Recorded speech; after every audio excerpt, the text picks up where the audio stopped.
పెళ్ళైనా పండగైనా వేడుక ఏదైనా పట్టు చీరల ప్రత్యేక వేదిక వారాహి సిల్క్స్. ఇంకొక పక్క ఎడ్యుకేషన్ గురించి చెప్పాను చాలా స్పష్టంగా మీకు అందరికీ. ప్రతి ఒక్కరిని మీరు కూడా ఒక పని చేయాలి. చదువుకున్న వాళ్ళు ఆపేస్తున్నారు.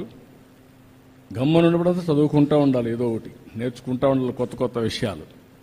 ఎంఏ చేశారు, బిఏలు చేశారు, బీకామ్లు చేశారు. అప్పట్లో మళ్ళీ అక్కడి నుంచి వదిలేశారు. అట్లా కాకుండా టెక్నాలజీ నేర్చుకోవడం, నాలెడ్జ్ని అప్గ్రేడ్ చేసుకోవడం, ఆఫ్లైన్ ఆన్లైన్ పనిచేయడం.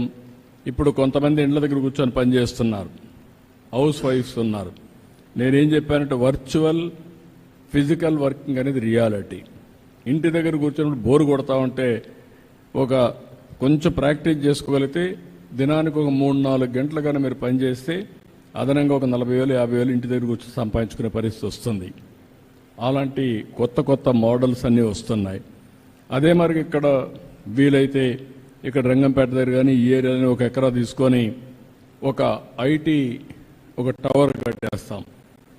ఇంట్లోనే కూర్చొని బోరు కొడతా ఉంటే వాళ్ళందరూ నేరుగా వచ్చి ఒక 500 మంది ఇక్కడికి వచ్చి చదువుకున్నట్టుగా పనిచేసేట్టుగా అక్కడ ట్రైనింగ్ కూడా ఇస్తాం. వాళ్ళందరికీ స్కిల్స్ కొత్త కొత్త టెక్నాలజీస్ వచ్చినప్పుడు, కొత్త కొత్త ప్రోగ్రాంలు వచ్చినప్పుడు అవన్నీ ఇస్తాం.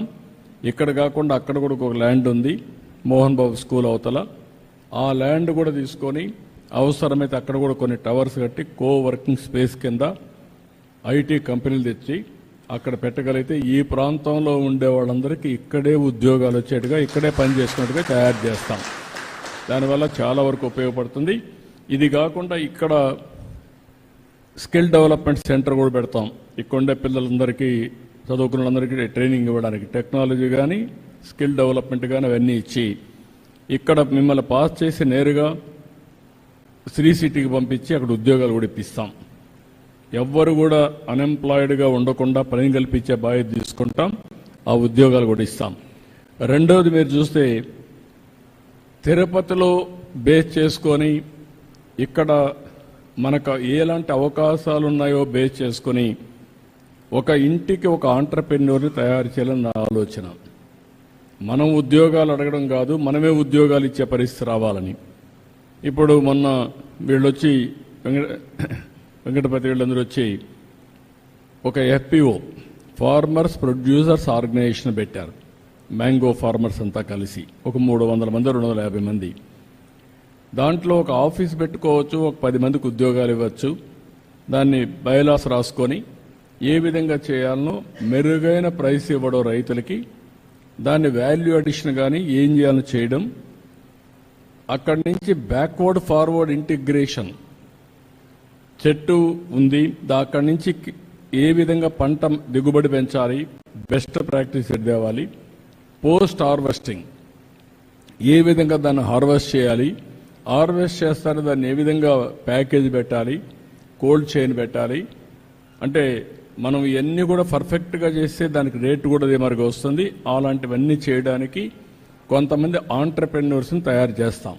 వాళ్ళకు కావాల్సిన నాలెడ్జ్ అంతా తీసుకొస్తాం, ఫైనాన్స్ అంతా ఎట్లా మొబిలైజ్ చేయాలని చేస్తాం. వాళ్ళు నాయకత్వాన్ని ఇవ్వగలిగితే అలాంటి వాళ్ళందరినీ ఉపయోగించుకొని మీరు ఏ పని చేయగలుగుతారో, ఓసారి మీరు పెద్దవాళ్ళు అయిపోయి కొన్ని మర్చిపోయి ఉంటారు, ఇంట్లో కుర్రాళ్ళు ఉంటారు, వాళ్ళకి అప్పచెప్పండి. వాళ్ళు కూడా 1 ఫ్యామిలీ 1 ఆంటర్ప్రెన్యూర్ ఏదైనా కావచ్చు, నాలెడ్జ్ ఎకానమీ కావచ్చు, వ్యవసాయ ఆధార పరిశ్రమలు కావచ్చు, లేకుంటే తిరుపతి బేస్ చేసుకొని వ్యాపారాలు చేయడం కావచ్చు, ఇలాంటివన్నీ చేయమంటాం. నేను రాష్ట్రాన్ని ఈరోజు మనం చూస్తే ఇక్కడ చదువుకొని అమెరికాకి వెళ్ళారు. ఎన్ని సంవత్సరాలు? 25 ఏళ్ళు. రెండోది ఇక్కడి నుంచి చదువుకొని అమెరికాకి వెళ్ళి అమెరికాలో వీళ్ళంతా అమెరికాలో ఉండే అమెరికన్స్ కంటే ఎక్కువ ఆదాయం సంపాదిస్తున్నారు.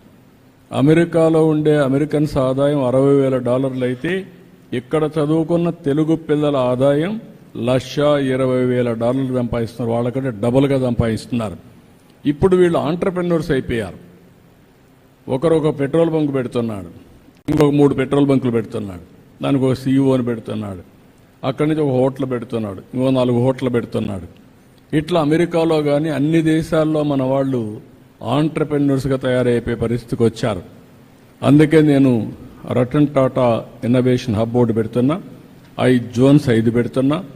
రతన్ టాటా కూడా మీరు చూస్తే ఆయన కూడా వచ్చినప్పుడు ఇంత తెలివితేటలు ఉంటాయనుకోలేదు. ఒక ఎంపైర్ క్రియేట్ చేశాడు, నీతి నిజాయితీగా పనిచేసి ఎంపైర్ క్రియేట్ చేశాడు. ఆయన స్ఫూర్తితో ఇది పెట్టాను.